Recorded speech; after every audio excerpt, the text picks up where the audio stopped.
আজকাল প্রায়শই দেখা যাচ্ছে যে আমাদের ব্যাংক অ্যাকাউন্টে বেশ কিছু টাকা ক্রেডিট হয়েছে বলে কোনো আননোন নাম্বার থেকে মেসেজ আসছে, আর সেটা আসার পরেই যখনই আমরা আমাদের পেমেন্ট অ্যাপের মাধ্যমে আমরা দেখতে যাচ্ছি যে কে টাকা পাঠিয়েছে, কত টাকা পাঠিয়েছে, আর তখনই আমরা আমাদের পিন নম্বর দিতেই দেখা যাচ্ছে যে আমাদের ব্যাংক অ্যাকাউন্ট থেকে বেশ কয়েক হাজার টাকা লোপাট হয়ে যাচ্ছে। হ্যাঁ, এটাই এখন সাইবার ক্রাইমের সঙ্গে যুক্ত অপরাধীদের প্রধান হাতিয়ার, যেখানে অপরাধীরা ভুয়ো মেসেজ কিংবা কলের মাধ্যমে ব্যবহারকারীদের গোপন তথ্য হাতিয়ে নিয়ে অর্থ চুরি করে। কাজেই কোনো সন্দেহজনক লিঙ্কে ক্লিক না করাই ভালো। যদি দেখেন যে আপনার অ্যাকাউন্টে কিছু টাকা ক্রেডিট হয়েছে বলে কোনো মেসেজ এসেছে, তাহলে আপনার ব্যাংকের অফিসিয়াল অ্যাপে গিয়ে চেক করুন।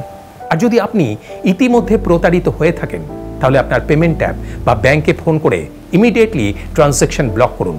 24 ঘন্টার মধ্যে সাইবার ক্রাইম পোর্টালে রিপোর্ট করুন বা 1930 এই নাম্বারে ফোন করে অভিযোগ দায়ের করুন। আপনার পেমেন্ট অ্যাপ বা ব্যাংক অ্যাপের পাসওয়ার্ড এবং ইউপিআই পিন পরিবর্তন করুন।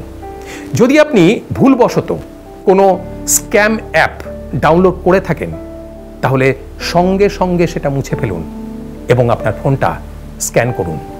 দেখুন, আজকের দিনে আপনার সাবধানতা এবং সতর্কতাই আপনাকে সুরক্ষিত রাখবে।